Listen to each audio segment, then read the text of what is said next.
Hi friends, இன்றைக்கி பூரியும் பன்னீர் மசாலாவும் எப்படி செய்கிறதுன்னு பார்க்க போகிறோம். இதுக்கு நாய்ஸ்லேருந்து பன்னீர் வாங்கியிருந்தேன். அது பாருங்கள், வெயிட்டுக்கு இவ்வளோண்டு கட் பண்ணி போட்டிருக்காங்க கரெக்டாக. இது ரொம்ப சாஃப்டாக இருக்குது இந்த ப்ராண்டு. நீங்களும் வாங்கி ட்ரை பண்ணி பாருங்கள். இதுக்கு பன்னீர் ஃபஸ்ட் கட் பண்ணிக்கலாம். ரொம்ப குட்டி குட்டியாக பீஸ் போட்டிங்கன்னா இங்கே பொரிக்கிறப்ப கறியிரும் வேமா. கொஞ்சம் மீடியமான சைஸில் கட் பண்ணிக்கோங்க. இந்த பன்னீர் கட் பண்ணுறதுக்குள்ளே ஒரு பிரெயின் பஸ்ஸில் பார்த்துட்டு வந்துடலாமா? நான் பழமாக பிறந்தேன், ஆனால் பெரும்பாலும் காய்கறியாகவே சமைக்கப்படுகிறேன். நான் யார்? இதுக்குரிய ஆன்சரை கமெண்டில் சொல்லுங்கள். கடாயில் எண்ணெய் சேர்த்துக்கிட்டு பன்னீரை பொரிச்சு எடுத்துக்கிடலாம். மீடியம் ஃப்ளேம்லேயே இருக்கட்டும், சிம்மில் வச்சிடாதீங்க, இல்லைன்னா அடியில் பிடிச்சிக்கிறோம். இந்த மாதிரி பொன்னிறமாக பொரிச்சு எடுத்துக்கோங்க. பொரிச்சு எடுத்த பிறகு அது கூட நம்ம உப்பும் மிளகாய் பொடியும் போட்டு கலந்து வச்சுக்கிடலாம். நம்ம சின்ன வெங்காயம் இல்லை பெரிய வெங்காயம் கூட எடுத்துக்கிடலாம். இஞ்சி பூண்டு போட்டு நல்லா ஃபைனாக அரைச்சிட்டு வந்துடலாம்.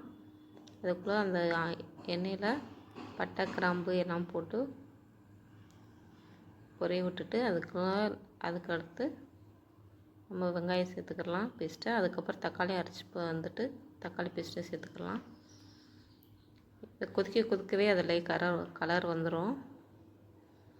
கொஞ்சம் மஞ்சள் சேர்த்துக்கலாம், மிளகாய் பொடி, கரம் மசாலா போட்டு நல்லா கலந்து விட்டுக்கலாம். இப்போ பாருங்கள், கொதிக்கவே அதிலே கலர் வந்துடுச்சு. ஒரு கொதித்த பிறகு நம்ம பன்னீர் சேர்த்துக்கலாம். சேர்த்த பிறகு 5 மினிட்ஸ் லோ ஃப்ளேம்லேயே வச்சு நல்லா கொதிக்க விடலாம். நம்ம பூரிக்கு மாவு பசஞ்சிட்டு வந்துடலாம். இந்த மாதிரி ரொம்ப சாஃப்டாகவும் இல்லாமல் ரொம்ப இதாகவும் நல்லா டஃப்பாகவும் இல்லாமல் பசஞ்சுக்கோங்க.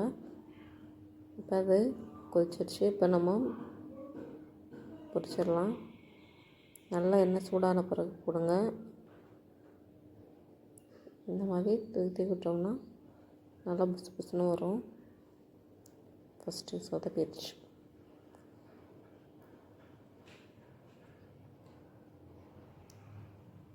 இப்போ செகண்ட் இதை போட்டிருக்கேன்.